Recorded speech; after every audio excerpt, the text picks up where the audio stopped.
in that period, I realized that, I can't be doing the same thing because the result would be the same. My health would deteriorate and I would just get ill. It's not like a pie chart, right? So like if 1 month you said, I'm going to spend 3 hours with my family, 3 hours of my health, it doesn't work like that, right? Life gets in the way, right? Sometimes that's where everything I'm doing now is like mission or focus on my core. Like, does it make sense for what I'm trying to achieve in a greater way?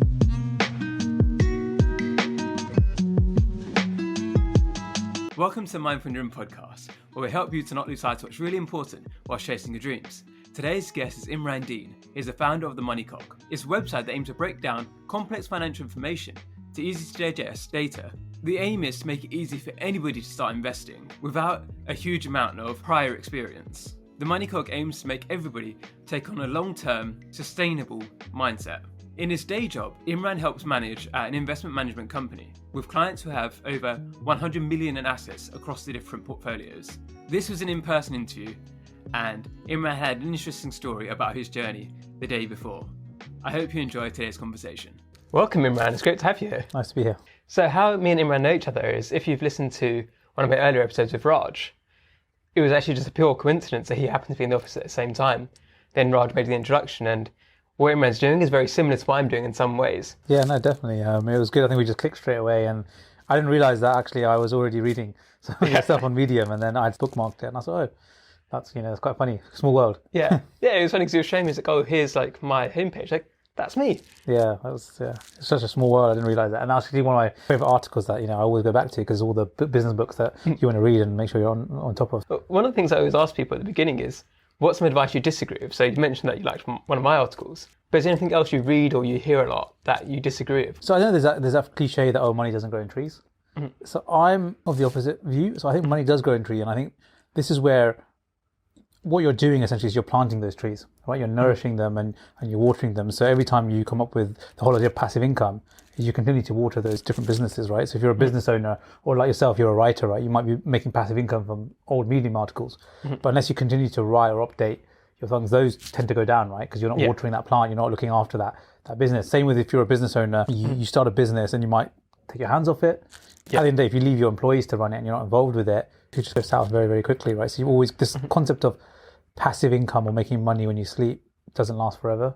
You've always got to be somewhere involved in the business, or even if it's 1 or 2 hours a day, you're involved with it, or you step aside and then you exit that business to somebody else and you sell it to somebody else. But it's about continuing to watering those business, continuing to put your effort and energy into them, and then you see them grow. So exactly like a tree, you'd plant multiple trees and you'd let them grow. But then the cliche is, you've got to focus on one thing until successful. So it's very difficult to do many things. Yeah. And it depends on different stages of your life, where at certain stages when you have more money, you could probably do more than one thing because you have the risk that you can throw money into it. So you can outsource, you can do different things, but it's getting the right balance between focusing on one thing and also making sure you have maybe a diversified stream of income over a period of time. I think it's interesting because people often say the money grow on trees analogy based on this idea that it's easy. But I like the way you flip it around, because if you're going to grow a tree, you're going to have to nurture it, like you said. The other thing about passive income, I completely agree. Passive income is so often a lie. Yeah. Unless it's just automated investment, you've got to do something. So even with the online course I've created, the platforms have updated since I made those courses. Yeah, of course. So they're slightly out of date now. So I'm going to re-record them.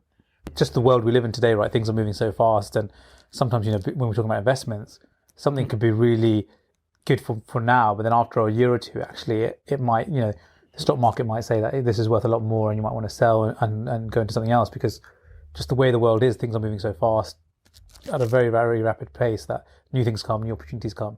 And that's what it's interesting, thinking about new opportunities.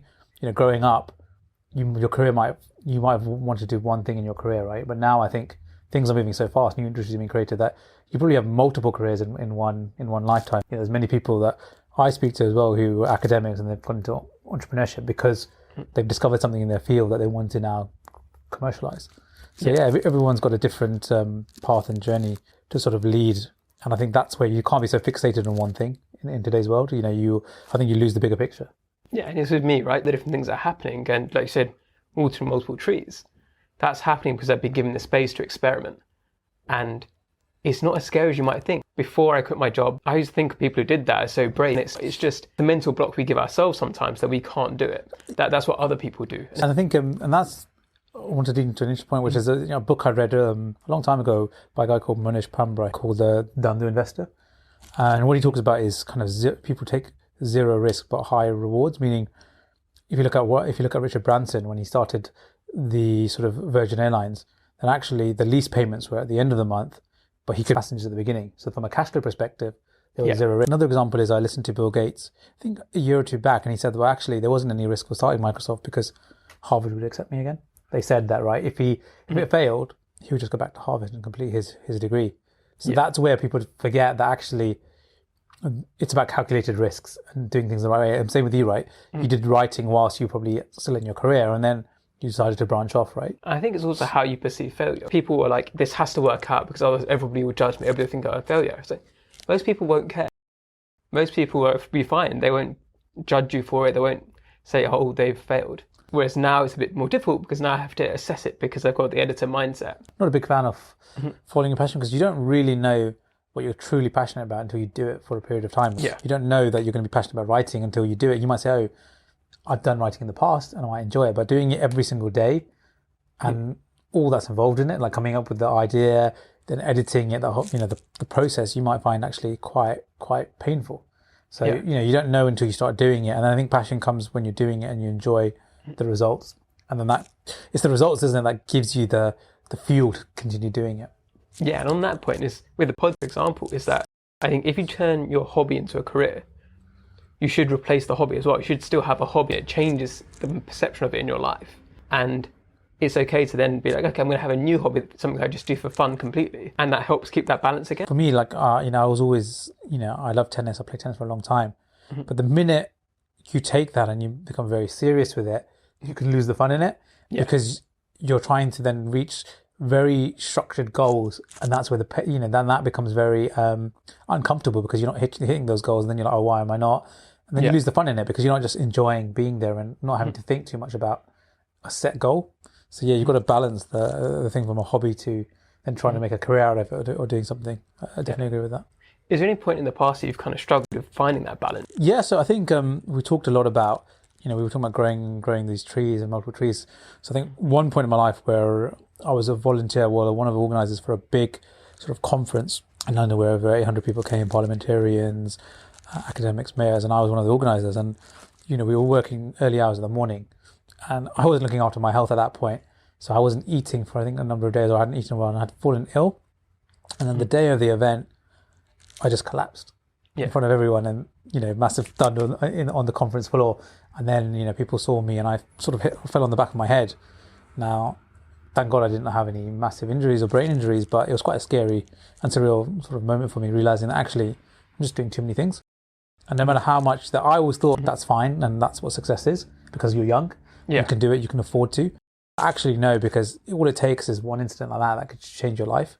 If I'd fallen on the back of my head and had brain damage, then it's game over. So I think it's much more about doing a few things and doing them well and then branching out. And then there's this famous saying, I think it was a story about a donkey. So there's a donkey that's on a path. On the left-hand side, there's hay. On the right-hand side, there's water. And it's thirsty and hungry at the same time.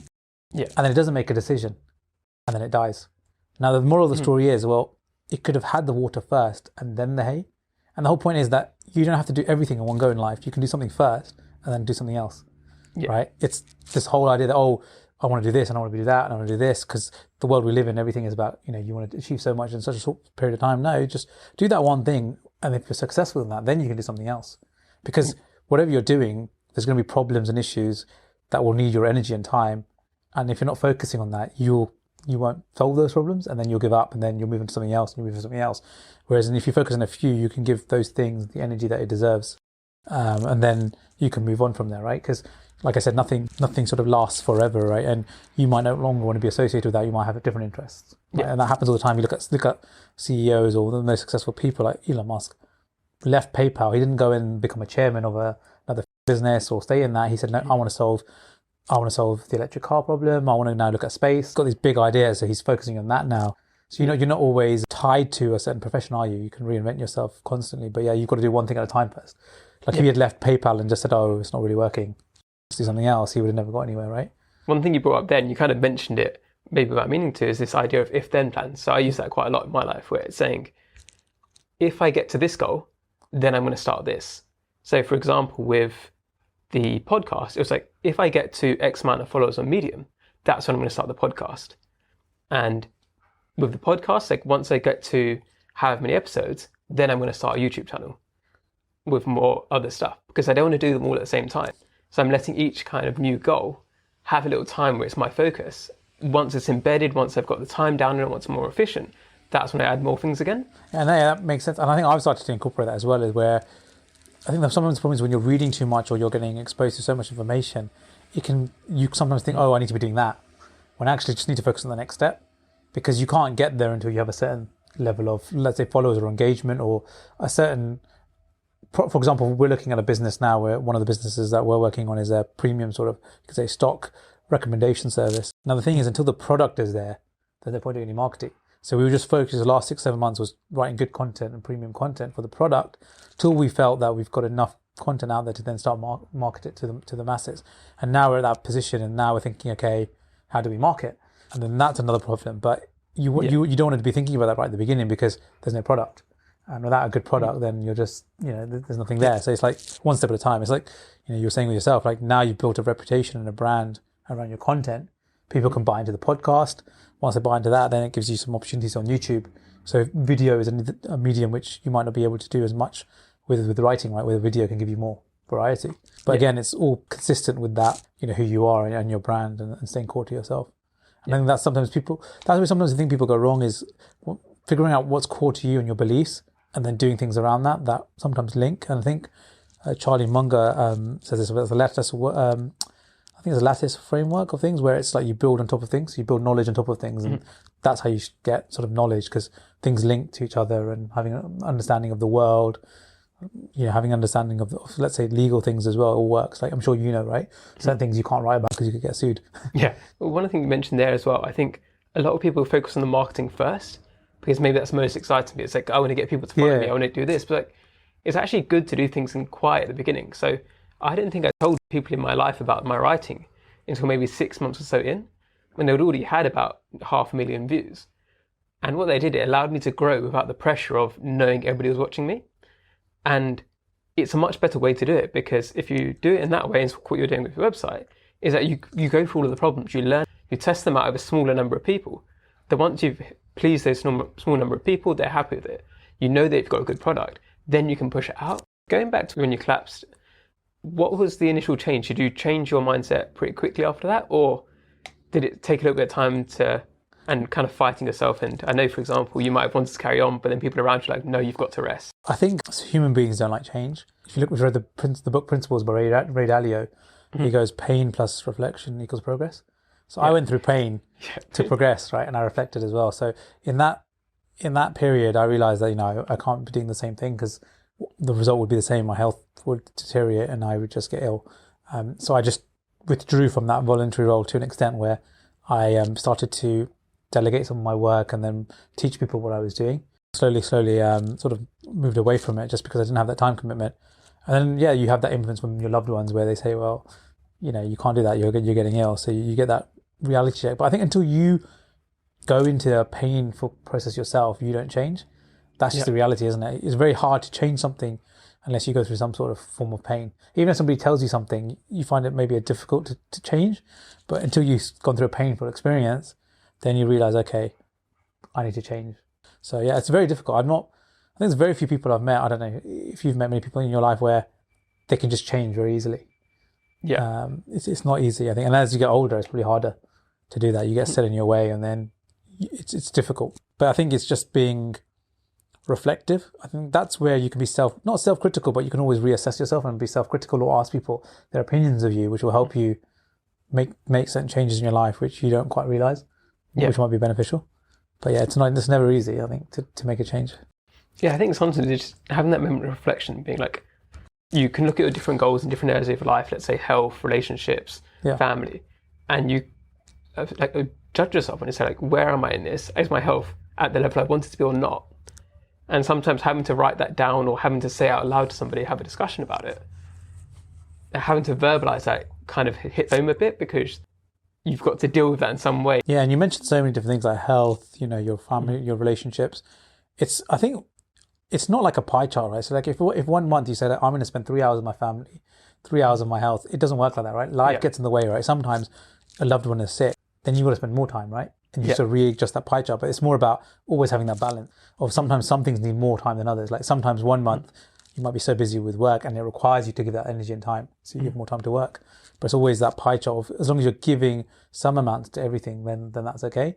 And that's why I realized that when I had that incident, I was trying to give everything equal amounts, or I'm going to spend 4 hours there, and you become too robotic, and then you lose the human element of being human, where you need to have that, you need to be empathetic, right? If somebody is ill, somebody is sick, you have to, especially if they're close to you and you have that relationship, you should be there, right? If you're spiritual, you want to focus more on your spirituality, fitness again, there might be times where you just don't give it as much time because of work, but then you readjust and then realign yourself. But it's just that balance, which is never like a perfect pie chart. And I think that's where people sometimes not go wrong, but they use these goals and to-do lists or structures, and it just becomes too structured. It's having the blank space in your day, because if you overly structure yourself, then if anything goes wrong, you've got no leeway. Yeah, exactly. Whereas if you've always got a few extra hours in between, or you've got half an hour between meetings, all that kind of stuff, it gives you that time to be a bit more flexible. Exactly, like, when it's like even just before this podcast, I just, gave my wife a call because she's not well. Just to know how things, is there anything else you need? That's just being there, right? And in that 5 minutes, it wasn't like I'm going to spend half an hour calling my wife and seeing how she is. It's about finding the right moments and being there, right? And just thinking, okay, now's a good time, I'll just do it. Right? And I'll just do it now, right? Or same with maybe even going for a walk. You'll say, okay, you know what? It's nice weather out today. I'll just go for a walk. It's not necessarily you're thinking about being fit or fitness. It's just, let's go for a walk. Maybe I can think about things and ponder, right? It's that spontaneity which you sometimes need to have in your day-to-day life.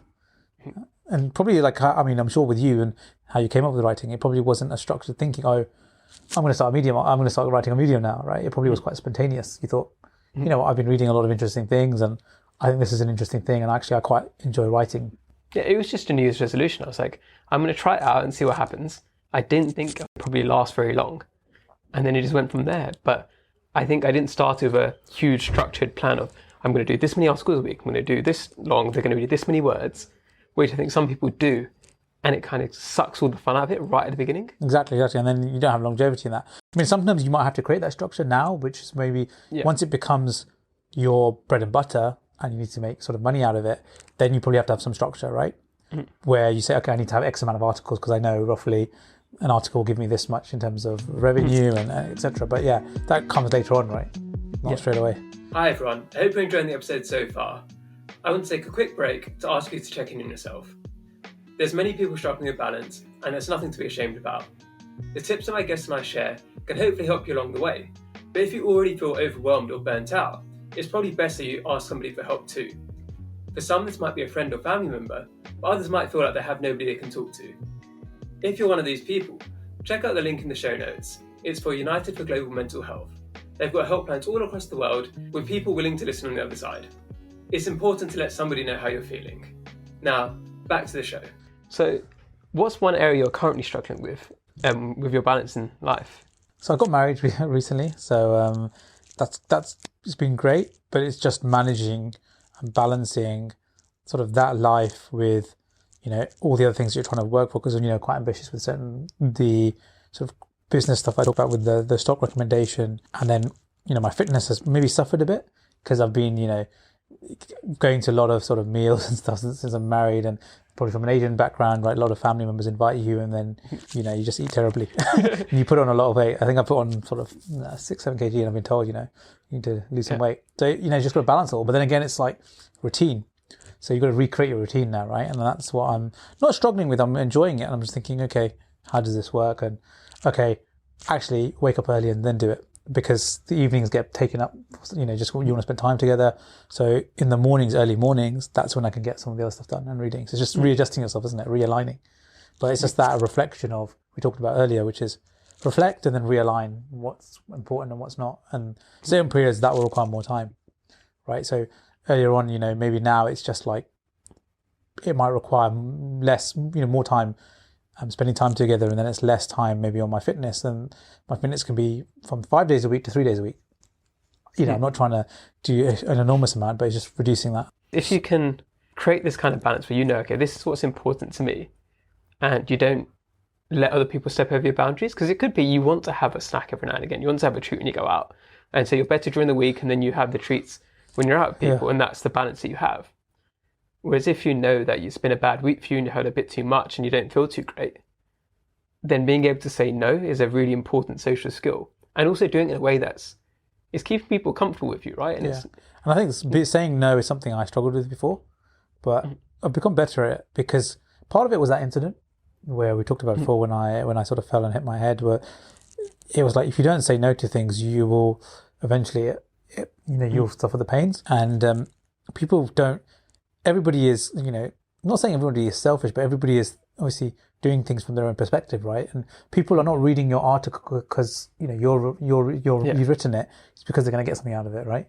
Yeah. They're not going to spend 10 minutes of their time reading something because they want to be nice. It's because there's something out there for themselves. So the same way, you've got to think that when you're involving yourself in certain projects, you have to sometimes not be selfish, but you have to think, you've got to think about the bigger picture. If you don't have the time capacity, but you want to help somebody, then, you just got to sort of say, look, I can't do it right now, but I can give you some, I can give you some recommendations of so and so people that could do it, or this is how you would do it. But don't commit to something knowing that it's going to make you suffer in the long term. It's just that fine balance, isn't it? Yeah, it's that thing of sometimes being too nice, where being too nice to too many people could mean that you're then sacrificing your sleep, or you're sacrificing something on your own side, which then in the long run, it's like a negative consequences, because then you'll burn out and then you can't do anything to help them. So it's better to help them a little bit, or something that's in control, than to over-deliver on something that's unsustainable and then not be able to be there in the consistent long term. Exactly. And I think that's what happens as you sort of not get older, but you have life experiences, right? Will show you how you react to certain situations. Like, you might not realize that you're someone who says yes to everything, but you will realize it sooner or later when you start to get busy, and as you get older, you get less time, right? From maybe from university or even from college, where you had a lot of free time to when you work, then you don't have the same time, so your time is more precious. Yeah. And then probably when you get kids, married, time becomes more and more precious. So everything you get involved in has to have some return, whether it's even a return of, this is what I'm giving back to the world. That's fine. Yeah. Or this is what I'm doing to help others. That's fine. And then this is what I'm doing for myself and my family to help, or better our lives. There's so many different things you've got to think about. It's just, balancing everything, which is, I think, what we talked about, which is balance. Yeah. And I think that's, for me anyway, that's what I'm starting to see as the key to success. It's not success on one area at the cost of something else. It's trying to balance everything to live a fulfilled life. What would a fulfilled life look like to you? So say in like 5 years' time, how would you want to kind of design your life if you could, with the balance between work, life, social life, etc.? So I think for me, it's always trying to be the best at what your field you've chosen is. So, being at the top of my game at my field would be great. That would be sort of one area of success. But then it would also have a great relationship with my wife and hopefully kids at that point. That would be great. And then spiritual goals as well, making sure that spiritually I've achieved what I wanted to. So, and then fitness as well, being able to, not saying a certain objective in terms of fitness, but being fit and healthy, that, I can go for runs or have a long sort of period of walks where I don't feel tired or exhausted, right? And being at a good sort of weight. So all of that together, balancing that all, for me, would be a successful life. If I did something, if being the most successful or the best at my field was at the cost of everything else, then for me in 5 years, I'd look, well, I haven't really achieved success, because I've done something at a very extreme level, but I've sacrificed so much. And that's the thing where they say, well, if you want to be really successful, you've got to sacrifice things. Well, if that's your definition of success, and if you want to be outliers or extreme stories, then that's fine. And that's what you've chosen. But you've got to realize that will come at a cost, right? Yeah. If you want to be extremely successful in a specific field, then obviously you are going to be making sacrifices and cost of everything else. And if that's what your ultimate goal is, then that's fine for yourself. I'm not here to judge, but for me, that's not what success is. I think for me, success is being that all-rounder of a person. But that probably comes from my personality of being a sort of polymath. Like, I have interest in many subjects. I don't like one thing and that's all I want to do. I like to do many different things. And I think that's kind of me being more of a rounded person. Yeah, so with the money clock, let's say 5 years' time, would you want that to be almost your main thing, or is it always something you want to be on the side while you do other things too? So that was where, I've been thinking about it a lot actually, which was, do I want to continue doing this as as a side thing, what's the goal? And I think ultimately what it is why am I doing it? What's the mission? And the mission there is to really help retail investors or people who don't know much about investing be more confident in the stocks they're looking at and be more confident at how to analyze companies from the basis of how they make money, right? So that's the mission. And if the mission means that we have to, I would spend more time doing it and growing it and then maybe raising money. So part of my thing has been, do I want to raise more money to then put a lot more into it in terms of resources? Then that's fine. Then we'll get there. It's a bit like the next step. I'm not trying to think too far ahead of what it needs to be. I'm trying to think more mission focused. And that's the mission. And then if that's the mission, then actually this makes sense now to do. And that makes sense. I think that's a better way of thinking of it, isn't it? What's your ultimate mission? And then that's probably similar with you about the YouTube. Like you're not doing YouTube because you want to do YouTube because everyone's saying it's great and great monetization. You're like, is that better servicing the mission I'm trying to do or my purpose? And if it's not, then don't do it. Just being consistent with your mission and then branching out. And that's where everything I'm doing now is like mission or focus on my core. Like, does it make sense for what I'm trying to achieve?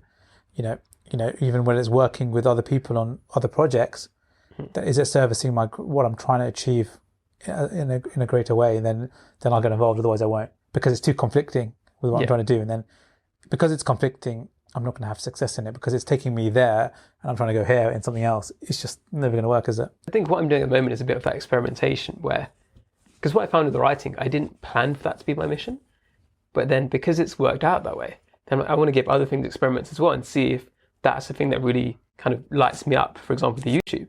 I might do a few videos and find that I hate it and I don't want to do it and it's not really helping me. It's not helping me further the message I want to get out there. But for me, it's like something which I want to experiment with, and it's the whole thing about fail fast and fail often. I don't want to build up something because this is going to be my savior in life. And if it isn't, then I don't know what to do with myself. Whereas if I can just keep trying different things and seeing like, does this help?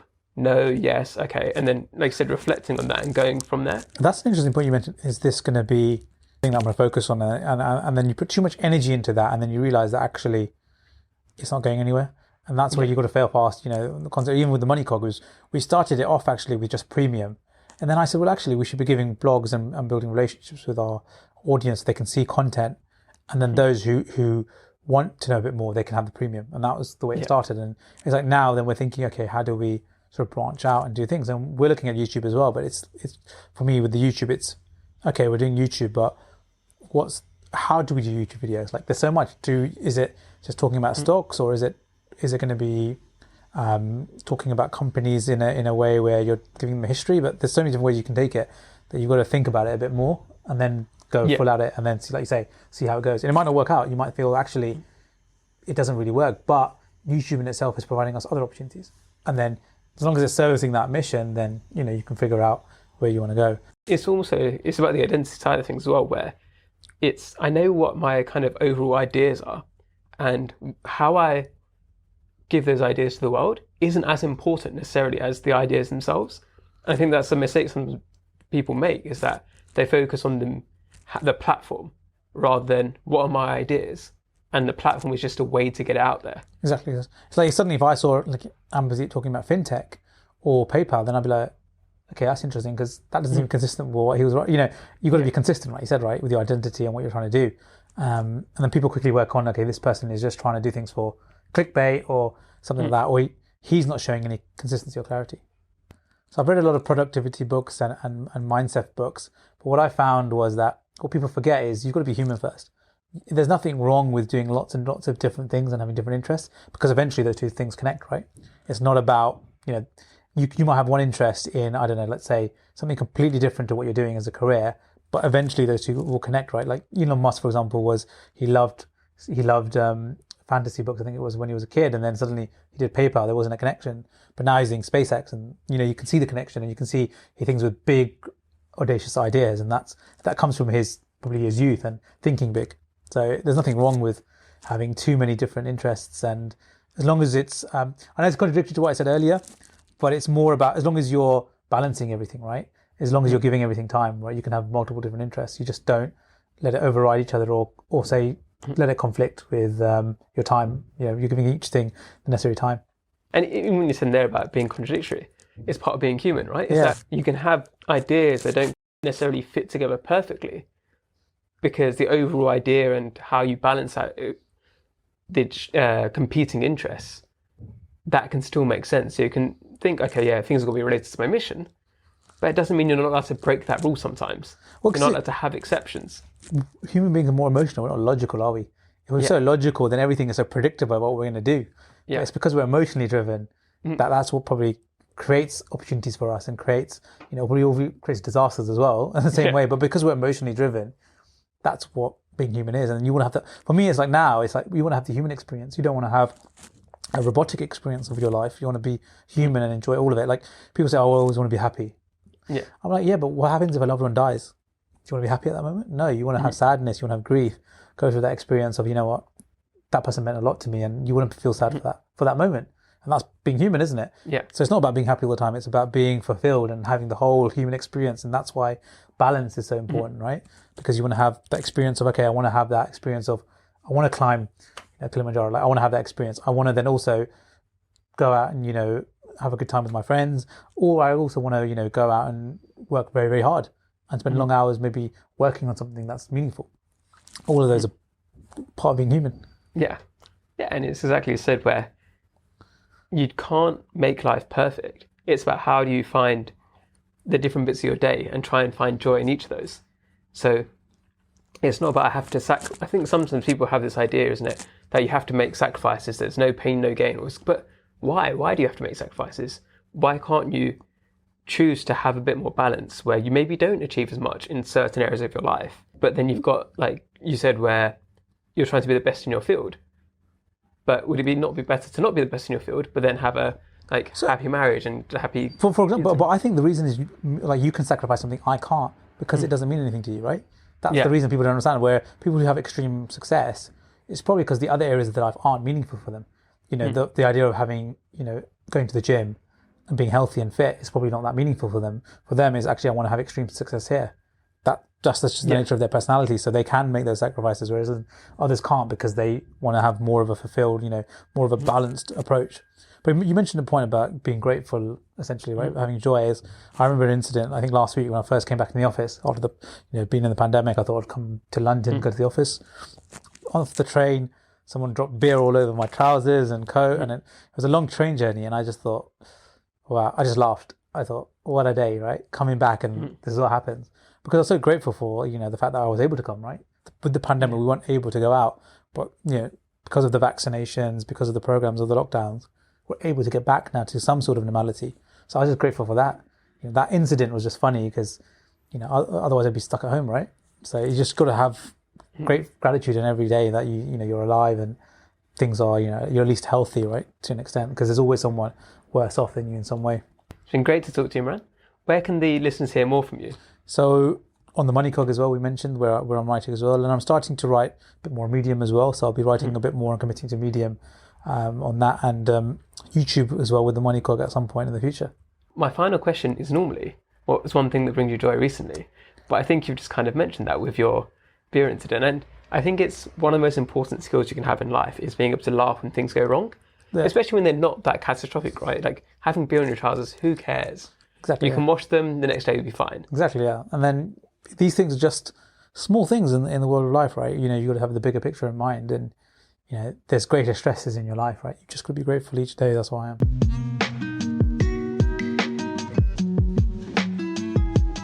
If you're listening on Apple Podcasts, I'd love it if you could leave me a 5-star review. It really helps get the message out further. Wherever you're listening, it would be awesome if you could subscribe and to share on your social media channels. If you want to see more of my work and advice, you can find all of the links in the show notes. Thank you again for listening, and I hope you have a lovely day.